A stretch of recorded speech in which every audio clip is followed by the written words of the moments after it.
Hello everyone, peaceful Thursday po sa inyong lahat. At para sa mga taga UAE, lalong-lalo na dito sa Dubai, rainy Thursday po sa atin. At mag-ingat po tayo, lalong-lalo na kung malapit kayo sa lugar na binabaha. Ngayong araw may pasabog na balita na lumabas. Hinatulan ng Taguig Regional Trial Court na guilty beyond reasonable doubt sina Denise Cornejo, Cedric Lee, Simeon Raz at Ferdinand Guerrero sa isinampang kaso ni Vong Navarro na illegal detention with ransom noong January 2014. Kung babalikan natin yung nangyari noong January 2014, nagsampa ng kasong rape si Denise Cornejo laban kay Vong Navarro. Pero nanindigan si Vong Navarro na walang rape na nangyari at instead, siya yung fini-frame up. So kung ang kampo ni Denise ay nagsampa ng kasong rape laban kay Vong Navarro, ang kampo naman ni Vong Navarro ay nagsampa rin ng kaso at ito ngayong illegal detention with ransom. Pero noong 2018 at 2020, dinismiss ng Department of Justice itong mga kasong isinampa ni Denise laban kay Vong Navarro, yung kasong rape at acts of lasciviousness. Pero bigla itong nabaliktad noong July 2022 na kung saan binaliktad ng Court of Appeals yung dismissal ng Department of Justice. Sumuko si Vong Navarro sa National Bureau of Investigation noong September 2022 at makalipas ang 2 buwan noong November 2022, inilipat si Vong Navarro sa Taguig City Jail.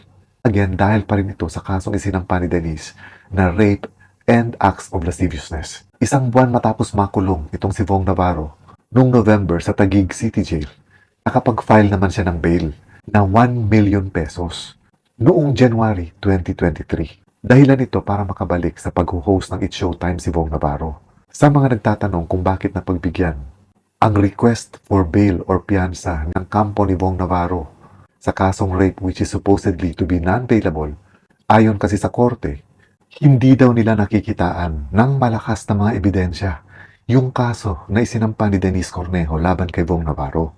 Nakitaan din daw nila ng maraming inconsistencies or hindi pagkakatugma-tugma sa mga sinasabi ni Denise Cornejo. Kung kaya dahil sa mga dahilan na ito, pinayagan nilang makapagpiyansa si Vong Navarro kahit non-bailable sana yung kasong isinampa laban sa kanya.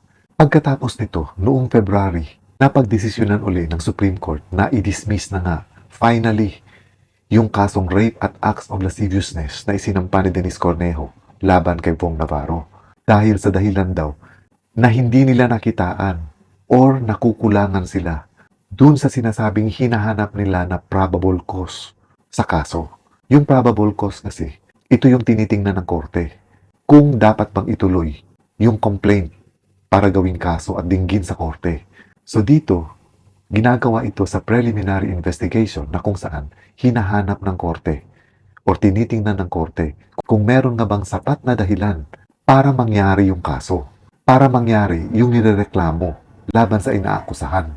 Ngayon, kung makikita ng korte na kulang-kulang yung mga ebidensyang isinumite ng nagrereklamo o di kaya ay makikitaan nila ng mga inconsistencies na sinasabi, ibabasura ito ngayon ng korte.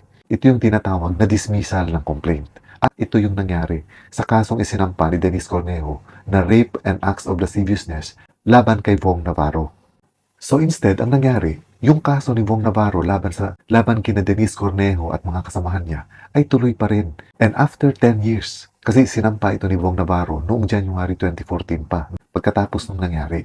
Kanina, ayon sa Taguig Regional Trial Court, napatunayan nga na yung kasong isinampa ni Vong Navarro laban kina Denise Cornejo at Cedric Lee at sa dalawa pa nilang kasamahan ay proven beyond reasonable doubt na may nangyaring ang illegal detention with ransom nung gabi nung January 2014. Ayon kasi sa testimonya ni Vong Navarro, nung gabing yun ay dinetain siya mismo sa condominium ni Denise, ni na Cedric Lee. At ayon nga sa salaysay ni Vong Navarro, hindi lang siya basta dinetain. Binugbog pa siya, ginapos, at pilit na binantaan habang humihingi ng ransom itong grupo ni na Cedric Lee. So ayon kay Vong Navarro, 2 million ang hinihinging ransom sa kanya. Pero later on, nag-agree daw sila na 1 million ang ibibigay ni Vong Navarro. At ito yung napatunayan sa korte na totoong nangyari. At dito napatunayan na guilty yung grupo ni Cedric Lee. At ang parusa dito ay reclusion perpetua o pagkakakulong ng habang buhay. Maximum is 40 years. So ang nangyari rin kanina sa Regional Trial Court, Umaten kasi dun sa promulgation or paglalabas ng hatol kanina ng Regional Trial Court, sina Denise Cornejo at Simeon Ras. Si Cedric Lee at yung isang Ferdinand Guerrero ay absent kanina. So ang nangyari, pagkatapos mailabas yung hatol na guilty, itong apat na ito, hindi na pinalabas ng korte sina Denise Cornejo at Simeon Ras. Kung hindi, committed na sila. Ibig sabihin, tuloy-tuloy na sila sa kulungan. Although sinasabi rin sa balita na iaapila ito ng grupo ni na Denise Cornejo. Kung maalala natin, aside dito, may isa pang kaso na kung saan natalo rin ang grupo ni na Denise Cornejo na nauna nang napagdesisyonan ng korte. Yun nga lang, danyos lang ang parusa nito at walang pagkakakulong. Ito yung grave coercion. Ibig sabihin nito, ito yung pamimilit na ginawa nila kay Bong Navarro para aminin na ni-rape na niya itong si Denise Cornejo.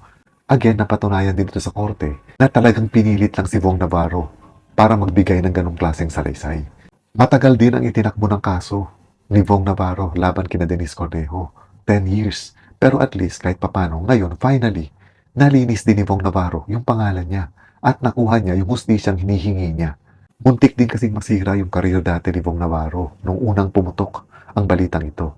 Dahil marami ring napaniwala na talagang ang ginahasa ni Bong Navarro si Denise Cornejo.